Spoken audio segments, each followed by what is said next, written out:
दोस्तों, आपने जुपिटर का नाम तो सुना ही होगा। क्या आपको पता है इसका अंत कब और कैसे होने वाला है? इसके अंत के साथ साथ हमारी पृथ्वी का भी अंत होगा। आज हम आपको जुपिटर की ऐसी बायोग्राफी बताने वाले हैं जिसके बारे में शायद ही पहले कभी आपने जाना होगा ना कभी सुना होगा। जुपिटर। दोस्तों, जुपिटर एक ऐसा ग्रह है जिसका अन्य ग्रहों पर खास दबदबा है। अगर जुपिटर की बात करें तो एक जुपिटर से हजारों पृथ्वियां बन सकती है और इसके चक्कर काटते बादलों के बीच मौजूद है वो राज कैसे हमारा सोलर सिस्टम बना और कैसे जीवन पनपा और वैज्ञानिक गैस के बने गोले के राज जानने पर जुड़े हैं। हमारे ग्रह के अतीत के वर्तमान को भविष्य को आकार देने में जुपिटर के मुकाबले अन्य ग्रहों की तुलना में खास भूमिका रही है। क्या दोस्तों आपको पता है बिना जुपिटर के आज हम पृथ्वी पर मौजूद ना होते। आज हम जिस जुपिटर की बात कर रहे हैं उसका नाम रोम के देवताओं के राजा के नाम पर पड़ा। आसमान के ये राजा हमारे चारों भीतरी ग्रहों और आगे आने वाले 3 जमे हुए विशाल ग्रहों के बीच मौजूद हैं। ये हमारे सौर मंडल का सबसे बड़ा ग्रह है जुपिटर। जुपिटर ग्रहों का राजा है, ऐसा इसलिए क्योंकि ये सभी ग्रहों में बड़ा है। इसमें एक तूफान चल रहा है जो पृथ्वी से 4 गुना भारी है। ये सैकड़ों सालों से जारी है। इसके दर्जनों चंद्रमा है और इसके चारों ओर मौजूद है सबसे बड़ी मैग्नेटिक फील्ड।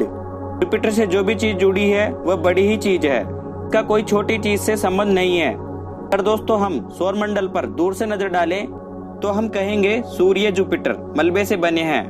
विशाल ग्रह पर सोलर सिस्टम के निर्माण, इसके विकास और भविष्य में होने वाली इसकी मौत से जुड़ी सुराग है। जुपिटर को कॉस्मिक टाइम कैप्सूल भी कह सकते हैं। लेकिन दोस्तों खास हम इसके राज खोल पाते। रोम की लोक कथाओं में जुपिटर नामक देवता ने अपनी शरारतों को छिपाने के लिए इर्द गिर्द बादलों का पर्दा बना लिया और जुपिटर पर नजर डालने से हमें कुछ हद तक ऐसा ही नजर आता है। हमें इस ग्रह की सतह नहीं बदलों का छोर नजर आता है।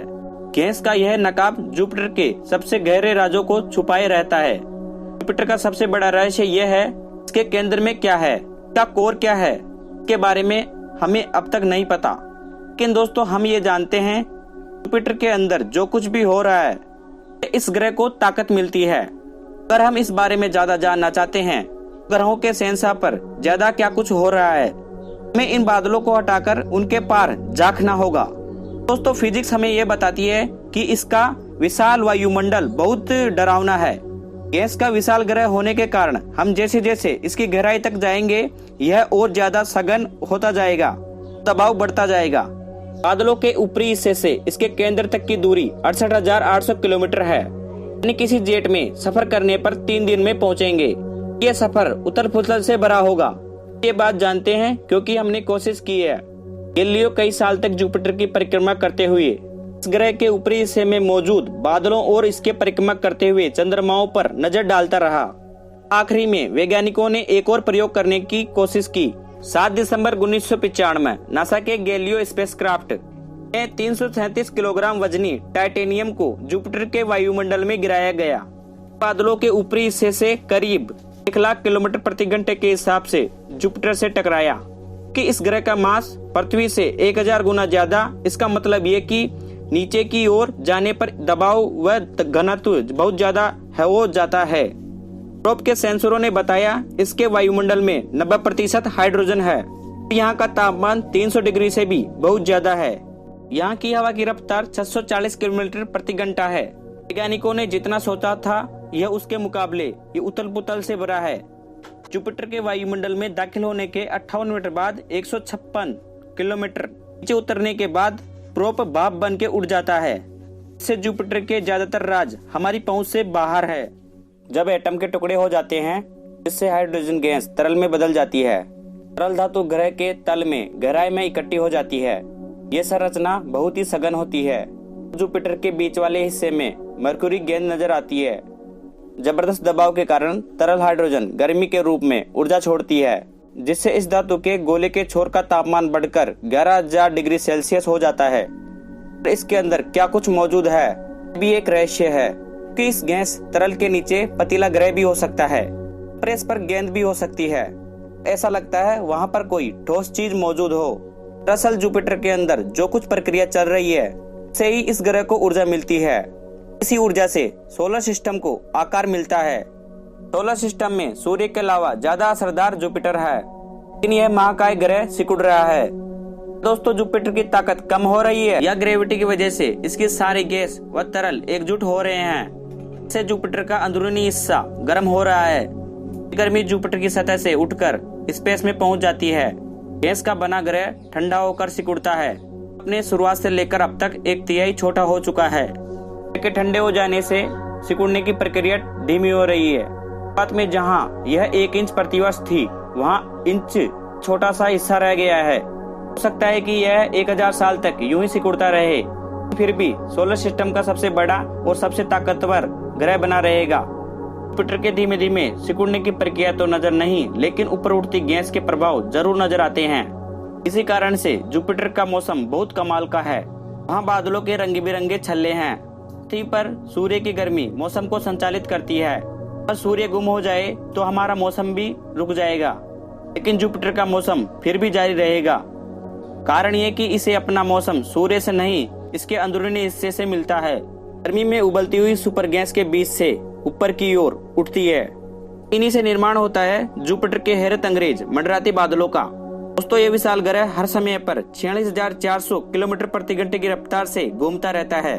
जुपिटर के घूमने की यह रफ्तार हमारे सोलर सिस्टम के किसी भी अन्य ग्रह से कई ज्यादा है। जुपिटर अपनी दूरी पर हर 9 घंटे में एक चक्कर पूरा करता है कि पृथ्वी पर एक दिन 24 घंटे का होता है। गर्मी और गति के मेल से एक दानव का जन्म होता है। जुपिटर पर मौजूद एक लाल धब्बा एक विशाल साइक्लोन है। इसका आकार पृथ्वी से बड़ा है। 3 सदी से भी ज्यादा घूमते तूफान में हवा की गति 400 किलोमीटर प्रति घंटा से अधिक होती है। जरा दोस्तों सोचिए, 300 साल तक चलने वाला तूफान है, पृथ्वी पर पहुंचते ही दम तोड़ देता है। जुपिटर पर तूफानों को गति रोकने के लिए जमीन है ही नहीं। सीमित गर्मी ग्रह की तेज गति उसे लगातार ताकत देती रहती है, जबकि दूसरे ग्रह दम तोड़ देंगे। लेकिन जुपिटर तब भी गर्मी पैदा करके अपने महाकाय तूफानों में जान डालता रहेगा। सह जाता है इसके विशाल आकार को। जुपिटर का आकार पृथ्वी से 1000 गुना बड़ा है। सोलर सिस्टम में मौजूद अन्य ग्रहों को 2 बार निकल सकता है, लेकिन फिर भी इसके पास जगह बची रहेगी। ये आकार का राज छिपा है सोलर सिस्टम के शुरुआती दौर में। सिर्फ 4 अरब 50 करोड़ साल पहले सूर्य के निर्माण के समय है धूल और गैस की डिस्क में जन्म हुआ पहले ग्रह का। जुपिटर का निर्माण जल्दी शुरू हुआ। पानी जमे हुए कॉमेट और मिट्टी को निगलते हुए बड़ा होने लगा। जुपिटर का निर्माण सही समय और सही जगह पर हुआ। का निर्माण फर्स्ट लाइन के अंदर सूर्य से 51 करोड़ 20 लाख किलोमीटर की दूरी पर मौजूद उस बिंदु के पास हुआ जहां पानी के कण बर्फ बन जाते हैं। सूर्य के पास चट्टानी ग्रहों का आकार ज्यादा बड़ा नहीं हो सकता, क्योंकि पृथ्वी से बड़ा होते ही ग्रह बिखर जाएंगे। लेकिन दोस्तों, थोड़ी ही दूरी पर बर्फ चट्टानों को आपस में जोड़ने की भूमिका निभाते हुए बड़े बड़े चट्टानी ग्रह दिखते हैं। तो हाइड्रोजन गैस को हासिल करके काल गैसीय ग्रह बन जाते हैं। सूर्य के नजदीक गैस इतनी गर्म और दमदार होती है जो किसी भी चीज से चिपकती नहीं, लेकिन यह गैस ठंडी और चिपचिपी है। ग्रेविटी कोर को जुपिटर की ओर खींचती है। जुपिटर से चिपककर उसका आकार बढ़ा देती है। उसका आकार बढ़ने से इसकी ग्रेविटी भी बढ़ी, जिससे इसकी निगलने की योग्यता बहुत बड़ा इजाफा हुआ। तो जल्दी शुरुआत करके और बार बार खुराक लेने से खुद किस्मत विजय साबित हुआ। दोस्तों, अगर यह लगातार इसी तरह बढ़ता रहा, ये जबरदस्त ग्रेविटी पैदा करने वाला और ज्यादा मास के कारण जुपिटर के हाइड्रोजन एटम आपस में टकराते और मिलकर गर्म रोशनी के रूप में ऊर्जा छोड़ते, जिससे एक तारे जैसे धमाका होता है। तो रात का आसमान और दिन का आसमान अलग होते हैं, क्योंकि जब 2 सितारे होते हैं ऐसे में रात ना होती और शायद ही दिन होता। तो ये बात किसी विज्ञान कथा जैसी लगती है। हमें जो रात में आकाश में तारे दिखते हैं, इसे 80% एक दूसरे के परिक्रमा करने वाले 2 सितारे होते हैं। भला जुपिटर एक तारा क्यों नहीं बन गया? जुपिटर का मास पृथ्वी के मुकाबले 1000 गुना ज्यादा है। सूर्य का मास पृथ्वी के मास से 10 लाख गुना ज्यादा अधिक है। इतना छोटा है कि इसके केंद्र में इतनी गर्म करने की प्रक्रिया जारी नहीं है। से हीलियम और हाइड्रोजन आपस में मिल जाए, और ये खबर हमारे सोलर सिस्टम के लिए अच्छी है। अगर जुपिटर और ज्यादा मलबा निकल लेता तो शायद पृथ्वी का निर्माण नहीं होता। अगर जुपिटर और बड़ा होता तो इसकी ग्रेविटी अन्य ग्रहों को सूर्य की ओर फेंक देती। बाहर आज स्पेस में जुपिटर एकदम सही जगह पर मौजूद है। इन 4 अरब 50 करोड़ साल पहले जुपिटर गलत जगह पर था, सूर्य की तरफ बढ़ रहा था। से इसकी मौत होने वाली थी। सन 1995 में वैज्ञानिकों ने हमारे सोलर सिस्टम से आगे पहले एक ग्रह को खोज निकाला से 51 प्रकाश वर्ष की दूरी पर 51b गैस से बना एक विशाल ग्रह। यह एक बात के अलावा मायने में जुपिटर से मिलता जुलता है। पहली खोज के बाद फिजिक्सिस्ट हमारे सोलर सिस्टम के बाहर गैस से बने सैकड़ों विशाल 100 प्लैनेट की पहचान कर चुके हैं। इनमें से कई अपने प्रमुख सितारे के चक्कर उसके बेहद करीब से लगाते हैं। बस दोस्तों, आज के इस एपिसोड में इतना ही। अगले एपिसोड में फिर मिलेंगे जुपिटर से जुड़ी रहस्यमयी घटना को लेकर। अगर दोस्तों अभी तक आपने हमारे चैनल को सब्सक्राइब नहीं किया है तो सब्सक्राइब कर लीजिए, साथ ही साथ इस बेल आइकन को भी दबा लीजिए ताकि वीडियोज की जानकारी सबसे पहले आपको मिलती रहे। धन्यवाद।